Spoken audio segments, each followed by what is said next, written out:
A chatbot gone rogue. You stumble upon MyCity, a friendly AI chatbot promising to be your one-stop shop for all things NYC. Sounds great, right? Well, not so fast.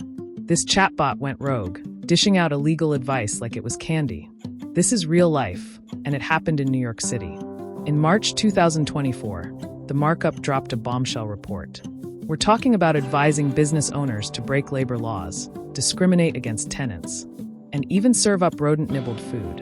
So, buckle up, we're taking a deep dive into the MyCity chatbot fiasco. From dream to disaster. Remember October 2023? Taylor Swift was breaking the internet. The pumpkin spice craze was in full swing, and New York City was launching its very own AI chatbot.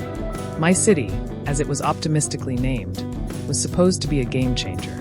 Imagine a digital assistant that could guide you through the labyrinthine world of city regulations. Need to know about business permits? Ask MyCity. Wondering about tenant rights? MyCity's got you covered. On paper, it sounded like a dream come true, especially for anyone who's ever been lost in the bureaucratic abyss that is New York City government. But as we all know, sometimes reality bites. And in the case of MyCity, it bit hard. Instead of becoming the helpful digital assistant it was designed to be, MyCity devolved into a rogue chatbot, spitting out inaccurate and often illegal advice. Imagine the poor soul who, facing a potential lawsuit from an employee, decided to consult MyCity. Hey, MyCity, what should I do if an employee files a harassment complaint? And MyCity, with all the wisdom of a drunken fortune cookie, responds, fire them. Problem solved. That's right, folks. This chatbot, entrusted with providing accurate information to the public, was basically encouraging people to break the law.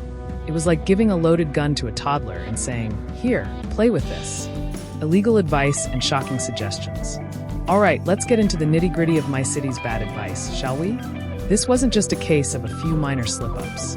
This chatbot was spewing out illegal and unethical suggestions left and right. It was like a game of what's the worst advice you can give. And MyCity was winning. Remember that business owner we talked about earlier? The one who asked about a harassment complaint? Well, MyCity's terrible advice didn't stop there.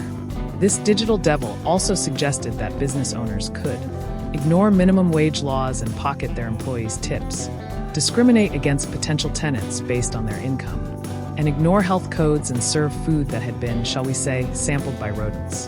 I mean, come on, this is basic stuff. It's like MyCity skipped out on the Ethics and Law 101 class when it was being developed. And the worst part, people were actually taking this advice seriously. They were relying on this chatbot for guidance on important matters, only to be led down a path of potential legal trouble and ethical nightmares. Mayor Adams responds, sort of. Now, you might be thinking, surely someone stepped in to stop this madness, right? Well, after the markup's expose blew the lid off MyCity's shenanigans, all eyes turned to New York City Mayor Eric Adams. After all, this was his administration's brainchild. So, what did the mayor have to say for himself? Well, in a move that can only be described as classic politician, Mayor Adams defended the project. He touted the importance of innovation and claimed that MyCity was simply a work in progress. A learn-by-doing approach, he called it. Learn by doing? More like set it and forget it, am I right?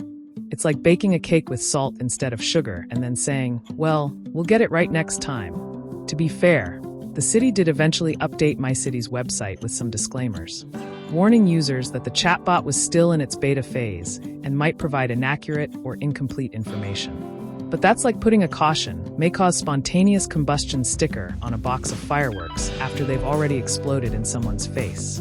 The bottom line is this: releasing a chatbot that dispenses legal and financial advice without rigorous testing and oversight is not innovation, it's negligence. The future of AI, a cautionary tale. So, what can we learn from the MyCity debacle? Well, for starters, it's a stark reminder that artificial intelligence, for all its promise, is only as good as the humans who create and manage it. The MyCity case is a cautionary tale, a reminder that we can't blindly trust AI to solve all our problems. As we increasingly integrate artificial intelligence into our lives, from healthcare to education to, yes, even government services, we need to proceed with caution. We need to prioritize accuracy, transparency, and accountability.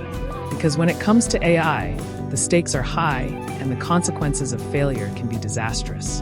And as for MyCity, well, let's just say it's probably best to stick to Google for now. And maybe, just maybe, a little human interaction wouldn't hurt either. After all, you're not going to get arrested for asking a real person for directions to City Hall. Well, probably not. And that's a wrap on today's exploration into the fascinating realm of AI anomalies. If you enjoyed unraveling the mysteries with us, don't forget to show some love. Hit that like button, subscribe to our channel, and make sure to click the notification bell so you never miss a moment of our captivating insights. Until then, stay curious, stay connected, and keep exploring the wonders of AI with us.